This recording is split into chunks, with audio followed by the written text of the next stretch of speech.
It's on now. Okay. Phone says 6 o'clock. Good evening and welcome to the meeting of the North Ogden City Council. Appreciate everyone being here. We need to excuse Councilman Jim Urey and Councilman Phil Swanson, who has to be excused from the meeting this evening. And we'll remind everyone to please turn your phones on silent during the course of the meeting. And then we'll start. And this evening, looks like I'll be giving the invocation and leading the council and staff in the Pledge of Allegiance. Our Father in heaven, we're grateful that we could be here gathered. We're grateful we live in a free country and in a beautiful city. We're thankful for all of our blessings and all that we've been given.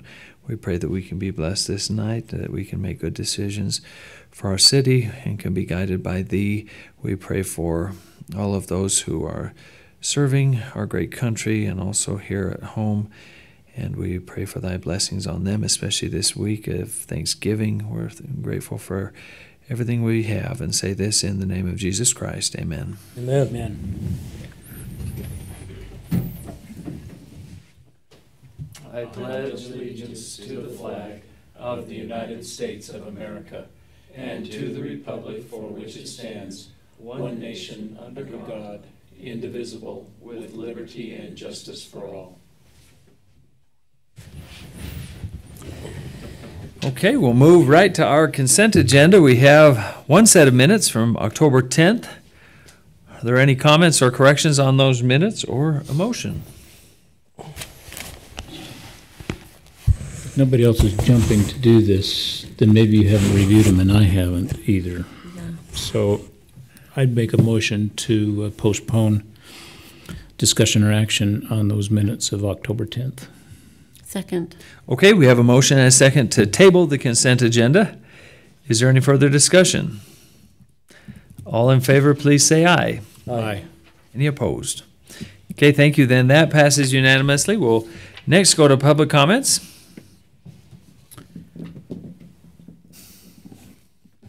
Okay, seeing none, we'll go on to item 2, which is an exciting thing that happens every 2 years when we have an election here in the city. After a few weeks after the election, our city recorder, Annette Spendlove, who is also by state law our elections officer for the city, completes a canvass of all votes cast in the city and will prepare a report for the city council, who then acts as the board of canvassers to accept the canvass of the election results. So, Annette, welcome, and please give us a presentation on the election results. Okay.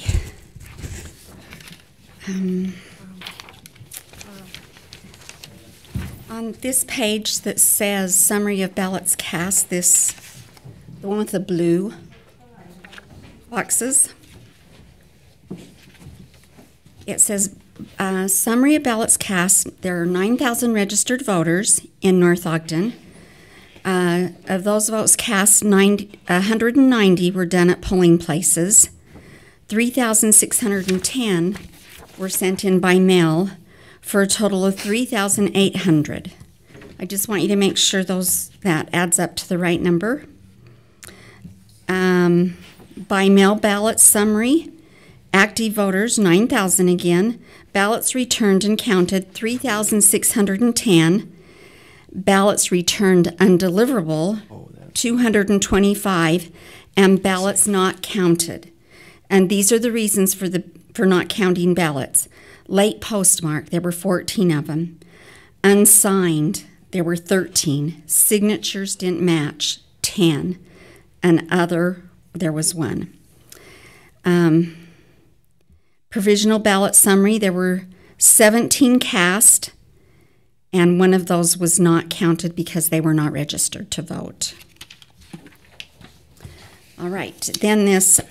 quick question on that one, Annette. So the signatures did not match 10 votes, not enough to affect the outcome in this case, but every vote matters. So do you know what the process is from the county when they don't match? Obviously, they didn't match. I mean, do they call and try and verify that are you a real person, or can you bring your ID in to count that ballot? Is there some process? They do. They call them. They go into the number they have online, or if they put one on their ballot, on the thing they filled out, they go in and call that number.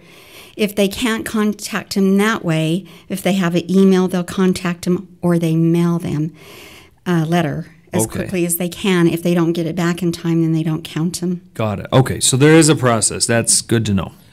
And it does happen. My wife's signature didn't match, and so we got an affidavit in the mail for her to fill out and send back. Okay. So Oh, good. she was So it one would of the have been 10. 11 She was one of otherwise. Yeah, it would have been 11, yeah. Yeah, it would have been 11.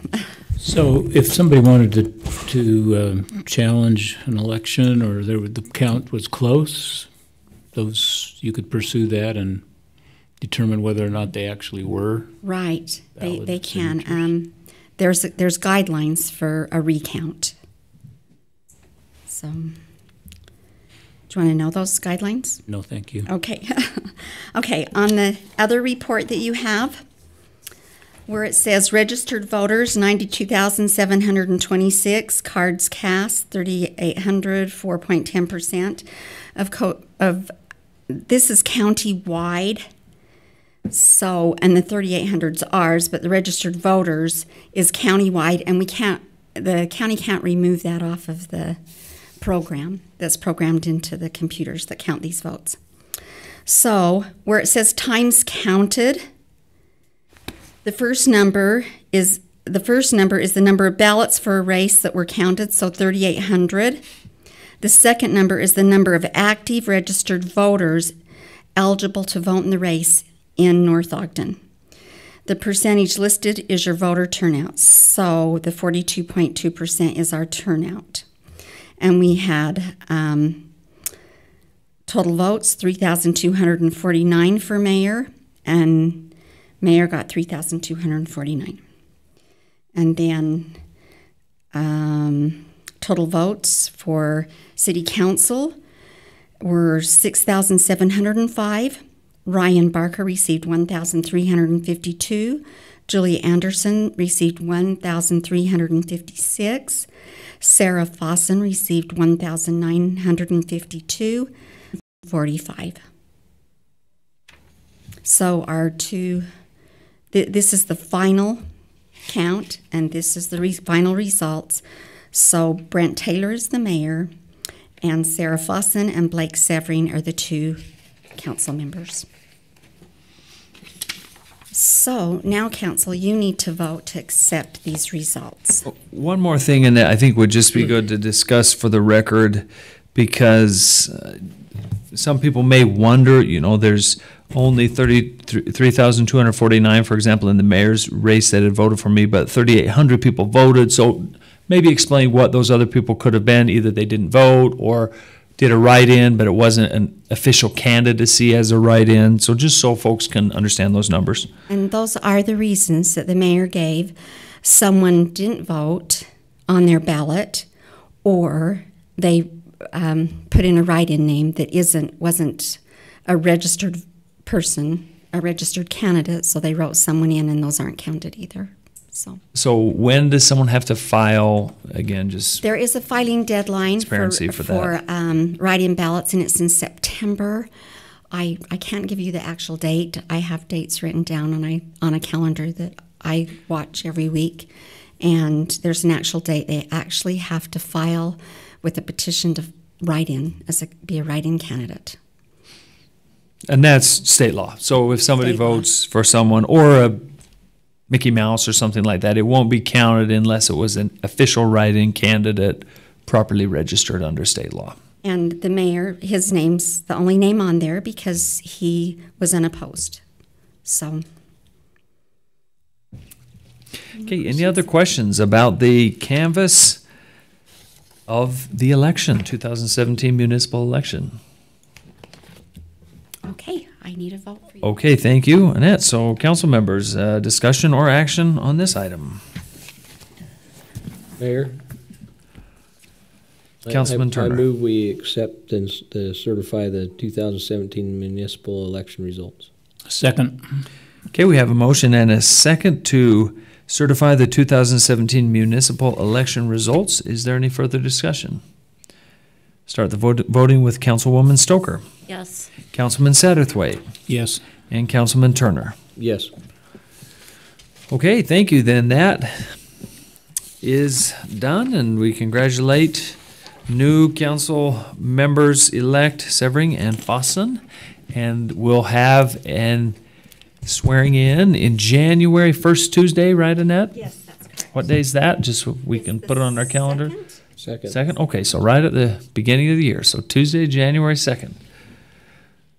After don't stay up too late, the New Year's night before. Well, I guess you got one day, one more night in between. So, okay, we'll go to our next agenda item. We discussed this last week.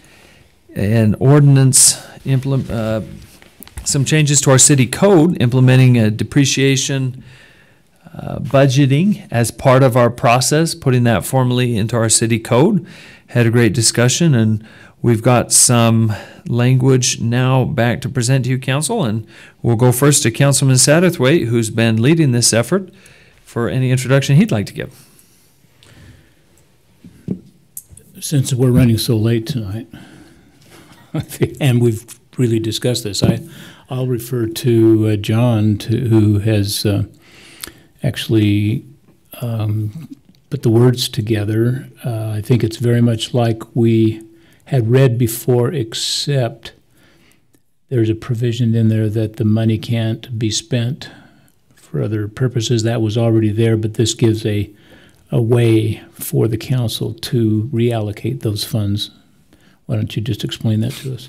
So, essentially, council, you are allowed in some ways to bind a future council, and that is you can write code provisions that make things more important and more difficult to change. So what this last code provision says is that the only time the council's allowed to take money out of the depreciation funds and allocate it to something other than what it was collected for. So that would mean water depreciation funds fund water projects. And if you needed to borrow from that to give it to another project or another fund somewhere, then it would take a unanimous vote of the council to do so. And so it just makes it a little harder for them to approve it, but it makes it possible so that there isn't any confusion that, they still get to control their budget. They'll just have to work together to come to a solution. The caveat to that is obvious that this ordinance can be changed by a vote of 3 council members. So 3 council members could make a vote that takes away the unanimous requirement and then vote that, by just a majority that they're going to move the funds. So it still means we have to follow all the state provisions for balance transfers between funds and those kinds of things. It just makes it clear how important this program is to the city moving forward. So, any questions about that approach?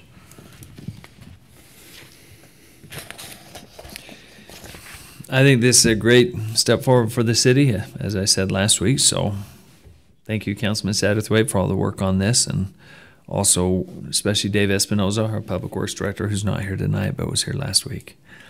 Dave and Evan and Tiffany, I intend to get some time with the new chief of police, so he's in the loop. But yeah, thanks to several people and really a lot of work. The council authorized spending for some more GPS units, and when these guys had extra time and didn't have crack sealing to do or something else, they were out sighting and locating things and doing the work that it took to identify assets that were actual. I mean, one of the big challenges was segments of assets where they just look at a manhole and say that a repair was so many feet from a manhole. But now the databases are set up and will continue to be set up, or when we add new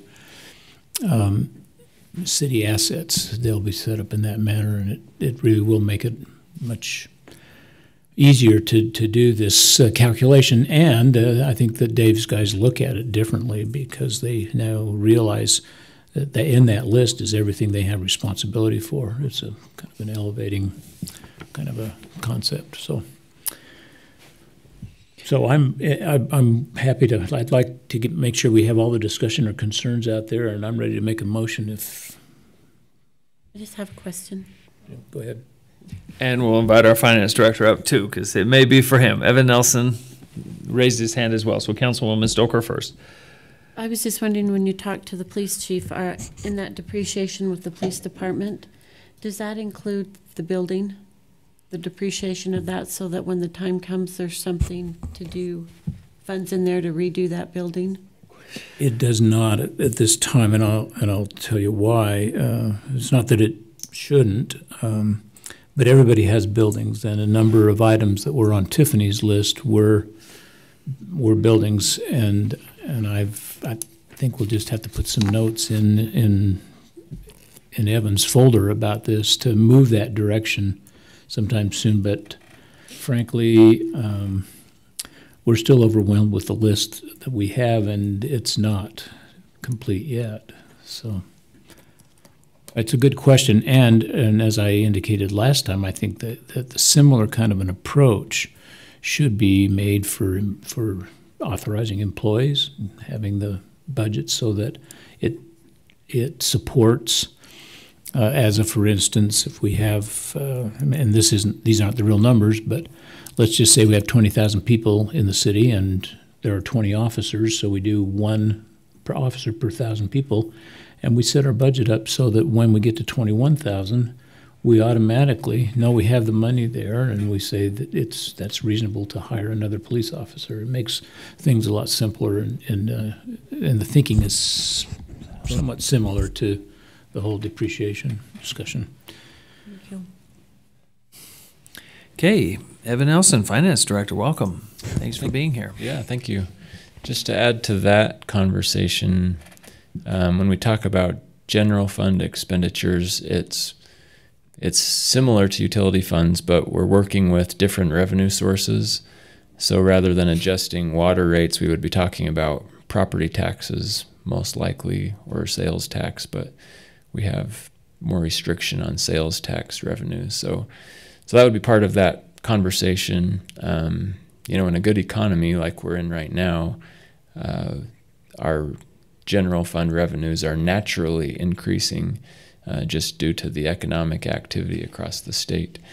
In a shrinking economy, it would be a lot tighter to be able to throw in the extra officer or whatever that is. But on the utility rate side, I guess it's a little bit easier to increase the utility rates than it is to increase property tax rates. At least that's how it seems. So those are just some thoughts to think about as we're going through this. One thing I wanted to kind of bring up, and this is a minor thing, I think, but it might provide some clarification. In Section D, it uses the phrase repair, replace, and maintain city assets. And then in Section F, we just use the term replacement of assets. So I don't know if you want those to be consistent, or if, Section F is maybe a little bit more strict than what Section. I wanted to bring that up just to make sure that it's clear in all of our minds what our restrictions are, and maybe how those restrictions are placed. So I think Evans identified that could be an intentional. I don't think me or Councilman Satterthwaite meant it as an intentional thing, but there are two different concepts. The maintenance of items is different than the replacement and the repair. I know that sounds funny, but that's so I think that might be a good catch, in the sense that you don't want a future council saying, well, wait, all we're doing is maintaining the sewer pipe by hiring a new person to go out and help clean them, and so we can use those funds. So I would actually probably recommend we take the maintain out of Section D, because it should, in my mind, repair and replace infrastructure, not maintain. Like, the maintain should be part of what we're already expending every year. But operation. Yeah, I'm okay with that. It's sort of a semantics is the issue there, because you could treat those words and say that really means a lot of different things. But I think that's a wise one to take the maintenance out of that in D. Okay. Repair and replace. And we've had a lot of discussions, and we don't need to drag this out here, but the concept that, Dave gets calls and there's a water break and we go up and fix it, and that should be separate and different than the monies we're setting aside that will actually repair or replace. Because in the repair, again, you can see that the word would suggest that you really could call it a repair and say that it was the intent to save money to do that repair, because some things really are brought to new life by repair, by replacement of a lot of parts, and the valve bodies and those PRVs, they're all over the hill up here. That somebody might argue that. So it will be, I think that's the best thing to do, is to take the maintenance out of that. And I think there'll still be some discussions about what does that really mean. And for that, I hope that John and Evan are the ones that carry the baton forward with all of the knowledge of the past as to what we've been doing. I think about, we're not going to replace pipes when we go in and put a liner in the pipe. Is that maintenance, or is that a real replacement? You can see how somebody might get hung up on that. Sure. So with that change in D to take out the word maintain and make that consistent with what's in F, I make a motion to approve this change to the ordinance. And do we need an ordinance number? Do we need to do all that? Yeah, let us, where's that? Do we need to? 2017-24. So a motion to approve ordinance 2017-24, which amends and adds to the existing ordinances. Second. Okay, we have a motion and a second to pass this ordinance related to depreciation with the change that was made here relative to the word maintenance. Is there any further discussion? Start the voting with Councilman Satterthwaite. I vote yes. Councilman Turner. Yes. Councilwoman Stoker. Yes. Okay, thank you. Only took a few minutes, but that's summing up many years of work and effort by many people to get it to this point. So thank you, Councilman Satterthwaite, for leading that effort, and I think our city will be better off financially for many years into the future, as long as the councils beyond our time keep following it. Councilman Turner. Do all the department heads know? I'm assuming they all know about this ordinance, and they're looking at their budgets now so that they can understand how to present that. We're going to do some training on it in staff meeting. I don't think we've talked about it much yet. John or Evan, have we touched on this much yet with the department heads? They're all keenly aware of it, with the exception of maybe the new chief. But I'm not certain that we've had a full-on exercise. I know Evan has some ideas on. Yeah, everyone knows we're doing this discussion because Councilman Satterthwaite's met with almost everyone. So we just need to now incorporate this into the budget process. I just think that it'd be wise for them to start looking at it now, so that when it comes crunch budget time, they have it in their head. You know what I mean? So I think it's a good idea. And we will work on that, and also on reporting this somehow as well in the budgeting process to the council members. So Evan and John will kind of put together some procedures for how that could be carried out. And our department heads are always excited to hear something new from Evan, so this will be great. It's we got another good thing coming out of finance department. So thank you, Evan, and we'll move forward on this. Any other comments on it? Okay, we'll go to item 5 then. That's our last agenda item. It's comment period. If anyone would like to share anything with City Council, we invite you to please come forward at this time. Get nervous, everybody's looking at me. Is there any thought you were gonna movement get out up early. there? Any movement up there at the amphitheater? You would see it from. I'm Brett Hamblin, live at 963 Deer Meadows Drive. Have a couple of items I'd like to present. One, some more afterthought from the last meeting on the deer situation. And first thing I'd like to start by saying I don't envy you the task at all of yes, no, whatever is going may or may not happen, but just maybe some more food for thought. What came to my mind is if we can't say today that there is really a problem or there isn't a problem, it's kind of in the middle, and so the decision that I caught was to try and come up with some numbers of what deer there are in North Ogden. I have no clue myself, but let's pick a number of, let's say there's 1,000 comes up that during the survey. The thing I got thinking later, so what? Almost comes to my mind, you have to do 2 surveys. One, okay, we have 1,000 now, and then in some other period of time, it's gone up or it's gone down. Because I'm afraid that whatever the number is, you're going to have the 3-to-1 from the survey that was previously done saying, so what, it's good, or do something, look, it's a problem. So just wanted to kind of throw that out to kind of keep in mind. I'm not sure one survey is going to really appease people one way or the other.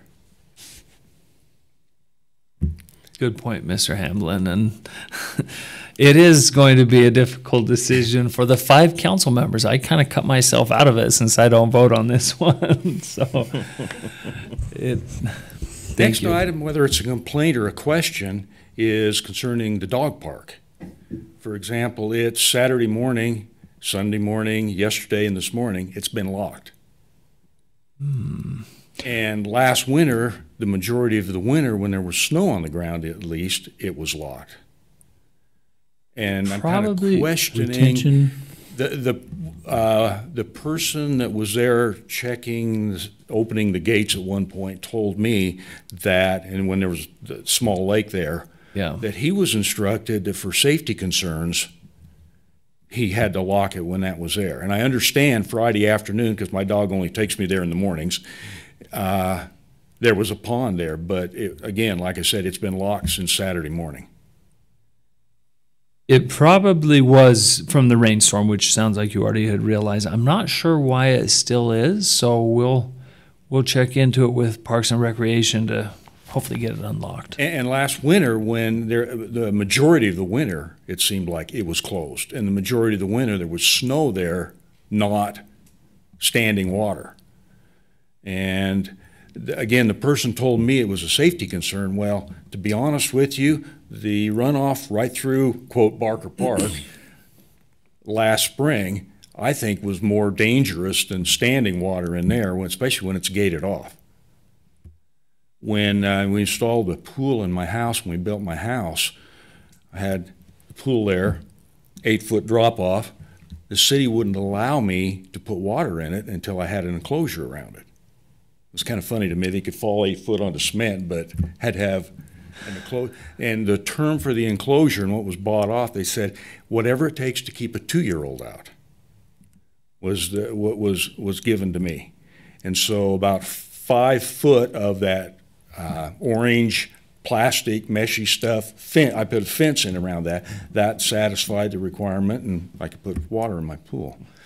Well, if that holds true as far as a safety concern, if the latch on the gate isn't good enough, well, move it up 2 or 3 feet to keep the 2-year-old out. There's numerous people that I've met at the dog park, and a lot really complained about not being able to go in. They said their dogs love to run in the snow. And I don't think the sides are any steeper than Barker Park or Wadman, where people are sleigh riding and so forth all the time.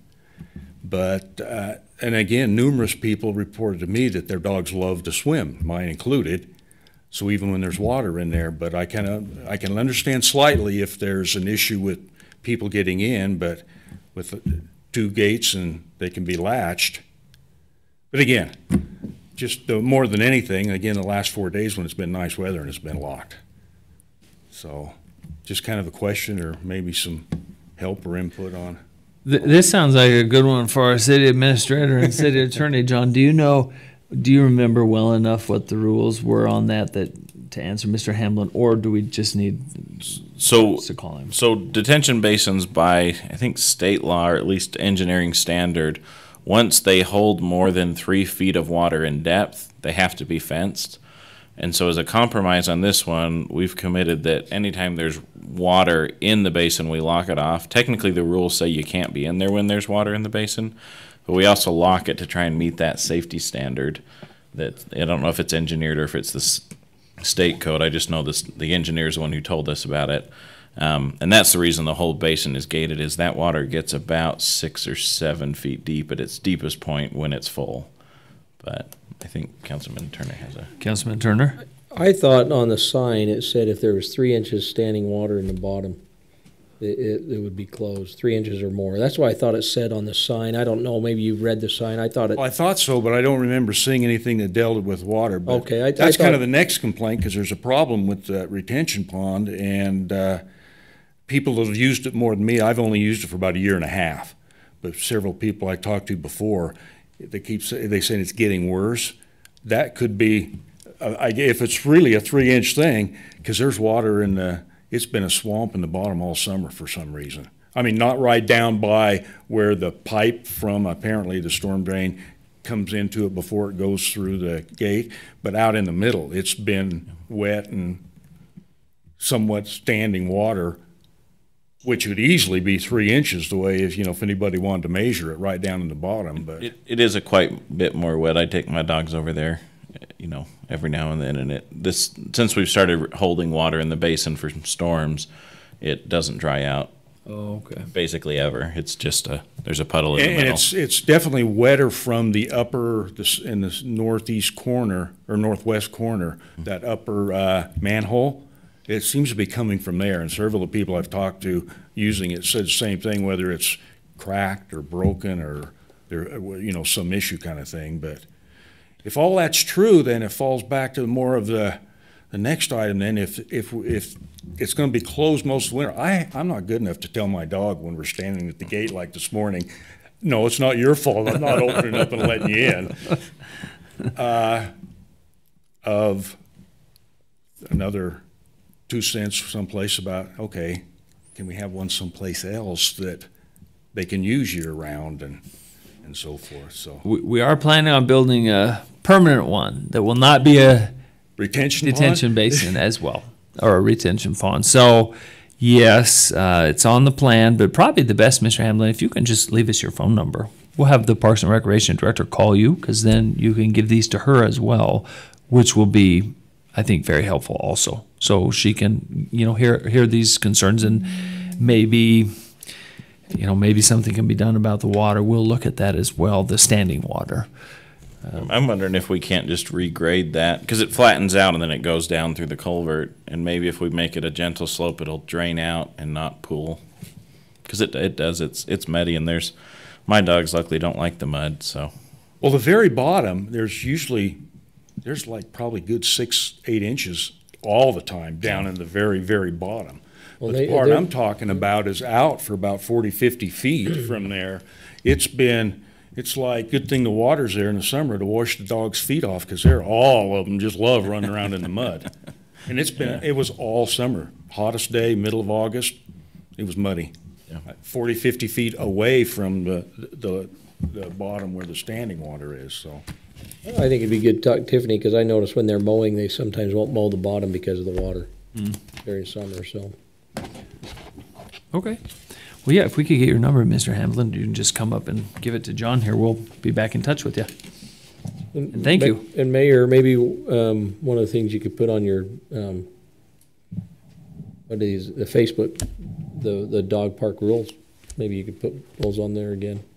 So, Would be good. We haven't talked about it in a while, a couple years, so good idea. thank Okay, thank you, Mr. Hamlin. Okay, let's do our staff and council comments. Evan, thanks for coming. Do you have anything else?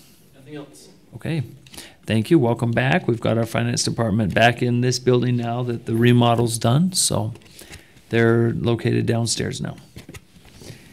Okay, Annette, anything? Okay, thank you. John? Nope. Okay, thanks. Councilman Turner? Just congratulations to the new council members. Welcome to this illustrious group. Congratulations to the mayor on 2 accounts, your re-election and the baby. Thank Everything's you. good, I understand, with baby and mom. She's home now, so Good deal. Congratulations. My wife said after you'd posted you had the baby, my wife said, "Oh, she's probably already home canning tomatoes." And she probably was. And then just one thing that just for the benefit of the council and those here and watching our 700,000 views we got, the city and the youth city council does a wonderful thing this time of year. In fact, they're doing it tonight. They call it the turkey drop, where they go to Smith's and buy Thanksgiving dinner for some families that need some help with it, and so that's what they're doing tonight. And it's one of their favorite things. The youth city council love doing it and stuff, and so they're doing it tonight. So pretty exciting stuff. I don't know the families or any particulars about them, but it's really fun. In fact, it was my wife was as the advisor. They were doing the roadside cleanup and was mentioning it to one of the Kiwanis, and he goes, "Well, I want to donate," and he gave her money, and she said, "Oh no, it's the city." And he goes, "Nope, I want to donate." So I thought it was really. They see it's a good deal. So anyway, they're having fun tonight with that. And that's it. great. Thanks for the update on Youth City Council. Councilman Satterthwaite. Let's see, just one comment on the deer situation, and I'll comment because I won't have a vote when it really happens, I think. I'm convinced that something needs to be done. I think it makes good sense to do the count, and I support that. But I support it because we want to do a count to see if we made any progress. There's enough people in here, and I've seen enough that I'm sure there's deer that I'd like to find a way to get out of here. And I think that the way the state writes the rules, those that really want them out of here can get them out of here without a lot of visibility to other people who are not real anxious about that. So I assume that we'll do another survey when we're done, and maybe more than one, to assess what kind of progress we're making. And my congratulations. This is, by the way, is baby number 7. And my hat's off. I'm the oldest of 7, so big families are fun. We think so far. About to hit the teenage years, though. So, well, every now and again, how do I want to say this?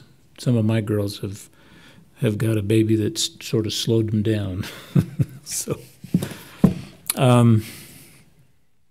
and to the new council, my congratulations. I feel like the council will be in good hands, and I hope that the council can sit together and counsel together and listen to one another. And I really feel like I think I've been willing, and I know I've been willing. I hope often enough to listen and maybe even change my mind. But that's the kind of discussion that I think this council needs to have. Oftentimes, we find councils and boards that come to unanimous votes, but I would look to see if there's been a lot of discussion first, and would give more value to the consideration the council is making if that's happened. So, and that's all I have. Thank you. thank you, Councilman Satterthwaite. So is there any start on the amphitheater, any action over there? I haven't seen anything or. I have not been by, equipment. But, John, have you been by? They talked like there would be something happening. I'll go check it out tomorrow and report. Oh, There was okay, Mr. folks Hamblin? there 2 different times today, heavily checking out the electrical boxes. There you have it, right from across the street. I guess they're not there at 5:30 in the morning, huh?